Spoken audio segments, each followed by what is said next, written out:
I write an excellent article, and just because I'm cute, no one takes me seriously. It's not fair. And yet somehow you find the courage to go on living. You got guts. Sometimes I just wish I were a guy.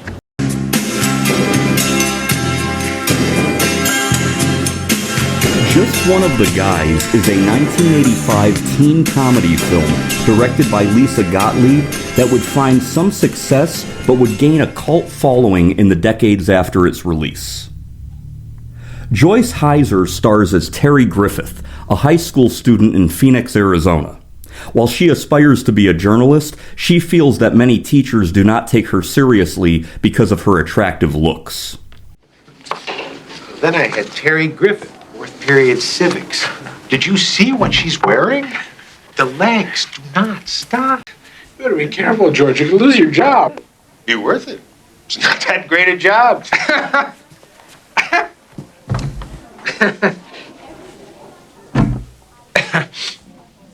Terry. What's wrong with my article? Well, there isn't anything wrong with it, per se. It's just not outstanding work. Well, I think it is. What do you give me straight A's for? My wardrobe? I give you the A's because of your hard work, and you write well. But this contest is a completely different ballgame. When I read those articles, I have to ask myself, does this person have a nose for the news? Do they dig out the most interesting angle on a story? Oh, so I see. What you're trying to tell me is that the nutritional content of our school lunches isn't interesting. Look, Terry, I know that you're disappointed, but I had to pick kids who got a real shot at becoming professional journalists. I am going to be a reporter. Her parents take a 2-week Caribbean vacation, leaving Terry alone with her sex-obsessed younger brother Buddy, played by Billy Jacoby. The room needed something. Your room is why my life is totally screwed up. You guys think beautiful women are nothing but decoration. Total airheads. Hey, not me. These women have my deepest respect. For showing their boobs. And for their minds. It just so happens that Kim here reads Vonnegut in her bubble bath. And Luann has dedicated her centerfold to help clean up toxic waste. And the only reason Barbara does her physics homework buck naked is because that library's hot. She decides to pretend she is a boy and enroll at a rival high school. This is good work. I know it. Thanks, Mr. Mendoza. But I can't send it to the Sun Tribune. Your writing skills are fine. But man, this stuff is really boring. Just because you're a guy doesn't mean you can't write with sensitivity, with feeling, with heart. Her brother Buddy and her friend Denise, played by Tony Hudson, are aware of the ruse. Maybe Raymaker was right about my article. But I know I can do better. Just confused. Of course you're confused. You're wearing my underwear. Terry, forget it. Come back to Pearl. I can't give up. And today was a disaster and I was a major geek, but they all thought I was a guy.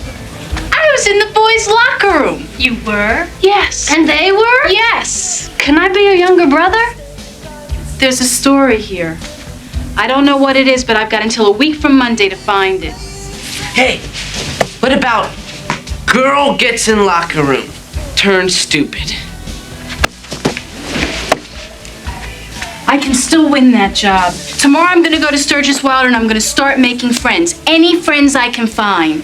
Terry meets Rick Morehouse, played by Clayton Rohner, a transfer student who is socially awkward. Are you a virgin? No. Have you slept with a lot of girls? No. Have you ever slept with a girl? Yeah. Well, all right, let's hear the story. It's no big deal. Just after my dad died, this friend of my mom's, I think she wanted to cheer me up. She did. She finds Rick attractive and decides to help him have an image makeover and encourages him to start talking to girls, including Deborah, played by Deborah Goodrich. In the meantime, Terry has to deal with bullies led by bodybuilder Greg Tolan, played by William Zabka. Hey, Deborah, what you say? Hi, Terry. Hi. Rick. Yeah, I know. You look a little different. Kid went shopping, got a haircut. Welcome to the 80s. Very sharp. Thanks. Deb, what are you doing hanging around these chump stains? Come on, let's go. I'll be right there, Greg. Now, Deborah. Just a second. Greg just likes to act tough. He doesn't really hate you guys. Oh, that's no act. He truly hates us. Deep down, he's insecure. Yeah, well, up front, he's an asshole. Take it easy, Deborah. And attracts a potential girlfriend named Sandy, played by Sherilyn Fenn. I'm Sandy. Terry. I know. It's an incredible tie. Where'd you get it? At a store. Fitchin'. So I guess if you're new here, you don't have a girlfriend. Yeah, well, I got one back home. Long-distance relationship? Over time, Terry finds herself attracted to Rick, hoping to succeed on her own as a woman, but finding her scheme accepted as being just one of the guys. Will you be my date at the prom? You are so sexually confused. Please, just say you'll go with me. Why would you want to go? Because I promised Rick. And if I don't go, he won't go with Deborah.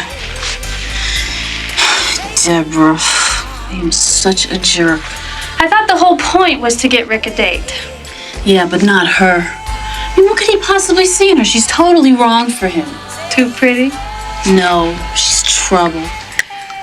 I guess Rick needs someone a lot more sensitive. More like you, right? The plot of this film is very loosely based on William Shakespeare's play Twelfth Night from circa 1601 to 1602. One of the film's writers, Jeff Franklin, would go on to create the hit ABC television series Full House 2 years later in 1987. Director Lisa Gottlieb said that the studio gave her a lot of freedom and they purposely cast a lot of unknown talent because they wanted fresh young faces. So they scoured the talent pool and did a lot of readings before finding the winning cast they ended up using in the end. Principal photography began October 22, 1984 in Phoenix, Arizona under the working title I Was a Teenage Boy. The movie was filmed in chronological order. Joyce Hyser screen tested with 3 other women for the lead role of Terry Griffith. One of them was actress Jennifer Jason Leigh. Joyce Hyser wore a wig for her early scenes as a female and then had her hair cut short for her later scenes dressed as a male. Joyce Hyser was 27 years old, playing a teenager. Director Lisa Gottlieb said they decided to include scenes of Joyce Hyser in a bikini and underwear early in the movie to show that she is a sexy woman before she spent most of the film disguised as a guy. As seen in her room, Terry Griffith has a few Bruce Springsteen posters. At the time of filming, Joyce Hyser had already been dating Springsteen for several years. Bruce Springsteen even visited the set. After attempting to rewrite the scene several times, the director Lisa Gottlieb realized it just wasn't going to work without showing Joyce Hyser's nude breasts, and that there was no way to make it convincing, even though some people pointed out they could have just shot her from the back as she opened her shirt. The director was eventually able to convince Joyce Hyser that the brief nudity was absolutely essential to making the scene work. While considering if she should film the topless scene, Joyce Hyser did discuss the script with a friend, and she said to Joyce Hyser, quote, "Honey, with those breasts, if you go topless in that scene, no one you meet will ever look into your eyes again," end quote. In a 2010 interview, Hyser said that if she had known that the internet would be invented a few years later and her breasts would end up all over the internet, there wasn't a chance in hell she would have done it. Joyce Hyser said in an interview that after the success of this movie, she had a great deal of offers for more high school films, even though she was in her late 20s. She also had offers for roles with more nude scenes, but turned them all down. In a rare occurrence, despite showing nude female breasts, this movie was rated PG-13 instead of being rated R. Clayton Rohner said that he brought a number of items from his own wardrobe to use while playing Rick, and the director in the wardrobe department said, "Oh, those will be great for the before the makeover." He said his feelings were hurt that his regular clothes weren't stylish enough to be used for his after makeover character. The character of Rick is obsessed with James Brown. Before the prom scene was shot, James Brown spent 3 days on the set teaching Clayton Rohner his dance moves. Clayton Rohner and Deborah Goodrich both appeared in the 1986 horror film April Fool's Day the following year. This movie is the second of what could be called the William Zabka bully trilogy, in which actor William Zabka played the bully or the villain who picks on initially weaker students with dark hair. The other movies are 1984's The Karate Kid and Back to School in 1986. In the boys' restroom at the high school, there is graffiti on a stall that says Lisa and Joyce are sluts, an in-joke referencing star Joyce Hyser and director Lisa Gottlieb. This movie scored very well in test screenings, off the charts, especially among the teenage group, but 1985 saw a big boost in young adult films, particularly the John Hughes films, which were getting a lot of publicity due to the so-called Brat Pack actors. This movie ended up getting lost in the shuffle and only made a little over $11 million worldwide.